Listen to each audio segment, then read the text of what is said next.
Highest common factor HCF আমি এইটোক greatest common ডিভিজৰ হিচাপেও আমি জানো তো কিন্তু মই ইয়াতে হায়েষ্ট কমন ফেক্টৰ HCF বুলি ডিছকাছ কৰিম চ' তোমালোকে এটা সংখ্যাৰ ফেক্টৰ কেনেকৈ উলিয়াই জানা এই দুটা সংখ্যাৰ ফেক্টৰ্ছবিলাকক আৰু কেনেকৈ কমন ফেক্টৰ্ছ পাওঁ এইটো আমি শিকিছোঁ চ' এই তিনিওটা ৱৰ্ডে খুব মিনিংফুল এতিয়া আহিল সেই ফেক্টৰ্ছ কমন ফেক্টৰ্ছবিলাকৰ আটাইতকৈ ডাঙৰ ফেক্টৰ যিটো হ'ব সেইটোক কওঁ আমি HCF বা হায়েষ্ট কমন ফেক্টৰ এইটো আমি এক্সাম্পলৰ পৰা আমি ডিছকাশ্যন কৰোঁ শিকোঁ ঠিক আছে তোমালোকে আৰু বেলেগ প্ৰেক্টিছ কৰি চাবা এতিয়া আমি দুটা সংখ্যা লৈছোঁ প্ৰথমতে লৈছোঁ আমি 6 and 12 চ' 6 and 12ৰ ভিতৰত আমি এতিয়া ফেক্টৰ্ছবিলাক প্ৰথম বাছি ল'ম আমাৰ ফাৰ্ষ্ট কামটো হ'ব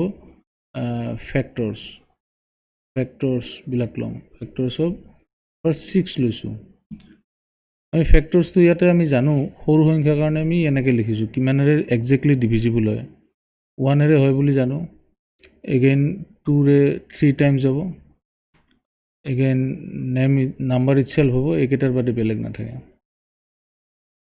এতিয়া নেক্সট 12ৰ যদি ফেক্টৰ্ছবিলাক উলিয়াওঁ আমি পাম 1 2 3 4 6 and 12 so' out of them এতিয়া আমাক কি লাগে কমন ফেক্টৰখিনি লাগে চ' কমন ফেক্টৰখিনি আমি কেনেকৈ উলিয়াম যে ইয়াতে চাম যে আমাৰ কমন কি কি আছে যে ফাৰ্ষ্ট আমি চাওঁ যে 1টো আমাৰ ইয়াতে কমন আছে দুটাতে আছে 2টো আছে ইভেন 3টো কমন আছে কিন্তু 4টো কমন নাই ইয়াতে আছে তাতে নাই এগেইন 6টো কমন আছে চ' ইয়াৰ পৰা আমি গম পাম যে এইকেইটা আমাৰ কমন ফেক্টৰ্ছকেইটা প্ৰথম চাওঁ ফেক্টৰ্ছখিনি উলিয়ালোঁ নেক্সট আমাৰ কমন ফেক্টৰ্ছ চাওঁ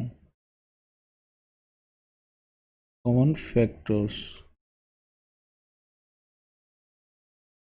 আৰু কিমান কিমান হ'ব আমি চাওঁ কি কি কমন আছে 1 2 3 and 6 আছে আউট অফ দিছ এই গোটেইকেইটাৰ পৰা আমি হায়েষ্ট কোনটো পাম চ' হায়েষ্ট কমন ফেক্টৰটো পাম আমি HCF তাৰমানে হায়েষ্ট কমন ফেক্টৰটো পাম আমি কিমান পাম ডেট ইজ 6 এইটো আটাইতকৈ ডাঙৰ চ' 6 is the highest common factor এতিয়া মই আকৌ এক্সাম্পল এটা লৈছোঁ ছাপ'জ এক্সাম্পলটো লৈছোঁ এনাডাৰ নাম্বাৰছ লৈছোঁ ডিফাৰেণ্ট টাইপছ অফ আমি এক্সাম্পল চাওঁ যে 14 and 15ৰ চাইছোঁ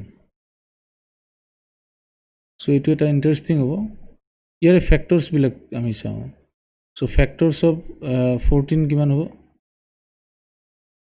ফেক্টৰ্ছ অফ 14 ইকুৱেল টু 1 2ৰে একজেক্টলি ডিভিজিবল 7 টাইমছ 3ৰে ডিভিজিবল নহয় 4এৰে নহয় 5এৰে নহয় ultimate 7 and 14 the number itself এই চাৰিটা ফেক্টৰ্ছ থাকিব 14ৰ এগেইন 15ৰ factors of 15 how much 1 odd গতিকে আমি 2ৰে ডিভিজিবল নহ'ব 3ৰে ডিভিজিবল হ'ব 3 টাইমছ 5 চ' 5 6এৰে নহ'ব আল্টিমেটলি 15 হ'ব ত' ইয়াতো চাৰিটা ফেক্টৰ্ছ আছে কিন্তু তোমালোকে এতিয়া চোৱা যে ইয়াতে কিন্তু কি হৈছে আমি কমন ফেক্টৰ্ছ পাইছোঁ দুটাতে আছে অনলি 1 2 ইয়াতে আছে ইয়াতে নাই 3 আছে ইয়াতে নাই এই বাকী কোনো এটা কমন নহয় চ' ইয়াতে মই যদি লিখোঁ কমন ফেক্টৰ্ছ আৰ কি পাম এইটো আৰ হৈ নাথাকিব অনলি 1 পাম ইজ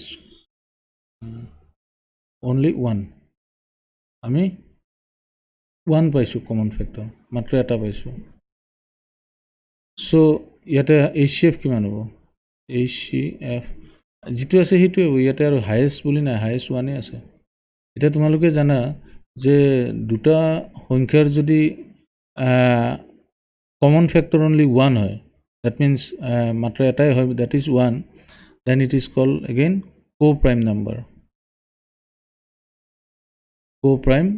নাম্বাৰ তোমালোকে এইটো আগতে পাইছিলা তথাপিতো মই ইয়াতো আকৌ মেনশ্যন কৰি দিছোঁ চ' ইয়াতে আমি HCF কেনেকৈ উলিয়াই দুটা এক্সাম্পলতে পালোঁ।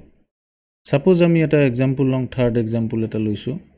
ছাপ'জ মই নাম্বাৰ 3টা লৈছোঁ, এতিয়া বেলেগ বেলেগ নাম্বাৰ লৈছোঁ আৰু মেথডটো বেলেগকৈ কৰিম। ডিভিজন কণ্টিনিউটি ডিভিজনৰ পৰা আমি এইখিনি উলিয়াম। 20, 28 এণ্ড ছাপ'জ 36 লৈছোঁ। এইটো এটা এক্সাম্পল। চ' এই এক্সাম্পলটোৰ পৰা এতিয়া ফেক্টৰছ উলিয়াম ডিভিজন মেথডত। ফাৰ্ষ্ট কি কৰিম, ছাপ'জ 20 লৈছোঁ, মই 2ৰে ডিভাইড কৰিছোঁ, 2ৰে 10 টাইমছ কৰিছোঁ। 2ৰে এগেইন কিমান কৰিছোঁ, যেতিয়ালৈকে প্ৰাইম নাম্বাৰ নাপাওঁ প্ৰাইম ফেক্টৰাইজেশ্যন কৰি গৈছোঁ, 5 টাইমছ কৰিছোঁ। চ' এইটো ডিভিজন কৰিছোঁ, 5 ইজ এ প্ৰাইম নাম্বাৰ, ইয়াক আৰু ডিভিজন নহয়, 1এৰে হ'ব বা 5 ইটছেল্ফেৰে হ'ব, কিন্তু এইটো প্ৰাইম নাম্বাৰ। চ' যেতিয়ালৈকে প্ৰাইম নাম্বাৰ নাপাওঁ তেতিয়ালৈকে ফেক্টৰাইজ কৰি গৈ আছোঁ, এইটো প্ৰাইম ফেক্টৰাইজেশ্যন বুলি কয়। এগেইন ছাপ'জ 28ক কৰিছোঁ, ইভেন নাম্বাৰ 2ৰে যাব 14 টাইমছ, ইভেন এগেইন 2ৰে যাব, আমি প্ৰাইম নাম্বাৰেৰে ডিভাইড কৰিম, লৱেষ্ট 7 টাইমছ হ'ব, 7 এগেইন এইটো এটা প্ৰাইম নাম্বাৰ, ইয়াক আৰু ডিভিজিবল নহ'ব। এগেইন মই 36ক কৰিছোঁ, 2ৰে 18 টাইমছ যাব, 2ৰে 18ক এগেইন 9 টাইমছ যাব, 9 3ৰে 3 টাইমছ যাব, 3টো প্ৰাইম নাম্বাৰ। চ' এই প্ৰাইম ফেক্টৰাইজেশ্যনৰ পৰা আমি এইখিনি পালোঁ। আমি ফেক্টৰ চবখিনি আমি উলিয়াই লওঁ। আমি প্ৰথম উলিয়াম আমি ফেক্টৰছ অফ 20। কিমান পাইছোঁ, 2 টাইমছ 2 টাইমছ 5 লিখিছোঁ। আমি মাল্টিপ্লাই ইউজ কৰিছোঁ। আগৰটোত আমি জাষ্ট ফেক্টৰবিলাক ডাইৰেক্ট পাইছিলোঁ, সেনেকৈ উলিয়াব পাৰি, নতুবা আমি প্ৰাইম ফেক্টৰাইজেশ্যন কৰি পেলাইও আমি এনেকৈ ল'ব পাৰোঁ ফেক্টৰছবিলাক। চ' প্ৰাইম ফেক্টৰবিলাক ল'ব পাৰোঁ। এতিয়া নেক্সট 20, এইটোৰ ক্ষেত্ৰত কি হ'ব, 2 টাইমছ 2 টাইমছ 7। 36ৰ কাৰণে কি হ'ব, 2 টাইমছ 2 টাইমছ 3 টাইমছ 3। চ' ইয়াৰ এতিয়া আমি কমনখিনি উলিয়াম। কমনখিনি উলিয়াই পেলাই আমি অকল কমনবিলাক ল'ম, তিনিওটাতে থাকিব লাগিব, হায়েষ্ট কমন ফেক্টৰ যিহেতু।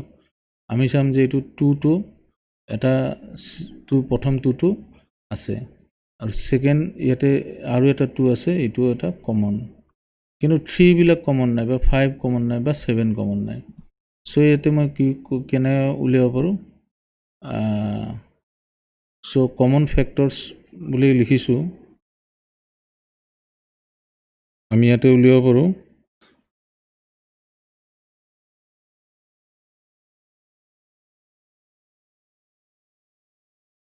Factors are 2 times 2। So' HCF আমি লিখিব পাৰোঁ, হায়েষ্ট কমন যিটো হ'ব, হায়েষ্ট কমন ফেক্টৰটো HCF ইজ ইকুৱেল টু কিমান থাকিব, 2 টাইমছ 2 মিনছ 4 হ'ব। চ' এই গোটেইখিনিৰ হায়েষ্ট কমন ফেক্টৰটো হ'ব 4। ইয়াতে কিমান আছিলে, হায়েষ্ট কমন ফেক্টৰ 1 আছিলে, প্ৰাইম নাম্বাৰ আছিলে, আৰু ইয়াতে আছিলে the number first lowest number itself, আৰু বিকজ এই 6 এইটোক একজেক্টলি ডিভিজিবল হয়, গতিকে 6টোৱে থাকিব।